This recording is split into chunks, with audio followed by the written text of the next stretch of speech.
വിദേശ നിക്ഷേപം ഇടതു സർക്കാരിന്റെ നേട്ടമെന്ന് പാർട്ടി പത്രത്തിൽ വന്നതിൽ പ്രതികരിച്ച പ്രതിപക്ഷ നേതാവ് പിണറായി വിജയൻ. മറ്റുള്ള കാര്യങ്ങൾ അറിയിക്കാതെ വാർത്ത എഴുതി കൊടുത്താൽ വരുമെന്നും അത് പത്രത്തിന്റെ നയമല്ല എന്നുമായിരുന്നു പിണറായി വിജയന്റെ മറുപടി. മാധ്യമപ്രവർത്തകരുടെ ചോദ്യത്തോട് പ്രതികരിക്കുകയായിരുന്നു അദ്ദേഹം. വിദേശ നിക്ഷേപം ഇടതു സർക്കാരിന്റെ നേട്ടമെന്ന പാർട്ടി മുഖപത്രത്തിൽ വന്നിരുന്നല്ലോ എന്ന ചോദ്യത്തിന് അത് നിങ്ങളെപ്പോലുള്ള ലേഖകർ എഴുതുന്നതല്ലേ എന്നായിരുന്നു പിണറായിയുടെ മറുപടി. മറ്റു കാര്യങ്ങൾ അറിയിക്കാതെ കൊടുത്താൽ അത് പത്രത്തിൽ വരില്ലേ? അത് പത്രത്തിന്റെ നയമാകുമോ? പാർട്ടി പത്രമായാലും അതാണ് സംഭവിക്കുക. ലേഖകൻ എഴുതി കൊടുത്തു, പത്രത്തിൽ വന്നു, അത്രയേ ഉള്ളൂവെന്നായിരുന്നു പിണറായിയുടെ മറുപടി. അതേസമയം വിഴിഞ്ഞം തുറമുഖത്തിന്റെ ഓഹരി കൈമാറ്റം നേരത്തെ ആലോചിച്ചുറപ്പിച്ച കച്ചവടമാണെന്ന് പിണറായി വിജയൻ പറഞ്ഞു. പ്രതിപക്ഷം ഇതിനെ രാഷ്ട്രീയമായും നിയമപരമായും നേരിടും.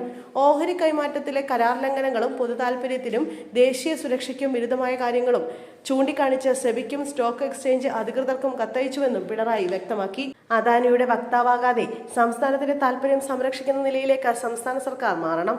സുതാര്യമായി നടക്കേണ്ട കാര്യങ്ങൾ അതീവ രഹസ്യമായാണ് നടക്കുന്നത്.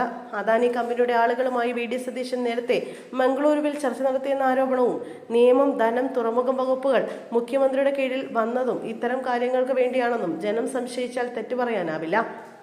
ഗുരുതര കരാർ ലംഘനം ഉണ്ടായിട്ടും കാര്യങ്ങൾ വളരെ ലഘൂകരിച്ചാണ് മുഖ്യമന്ത്രിയുടെ ഓഫീസ് കണ്ടത്. ചട്ടങ്ങളും നിയമങ്ങളും പാലിച്ചാൽ അദാനി ഗ്രൂപ്പിന്റെ ആവശ്യം നിലനിൽക്കില്ല. സംസ്ഥാന സർക്കാർ അദാനി ഗ്രൂപ്പിനെ രക്ഷിക്കാൻ വഴിവിട്ട സഹായം നൽകുമോ എന്നാണ് ഇനി അറിയാനുള്ളതെന്നും പിണറായി പറഞ്ഞു.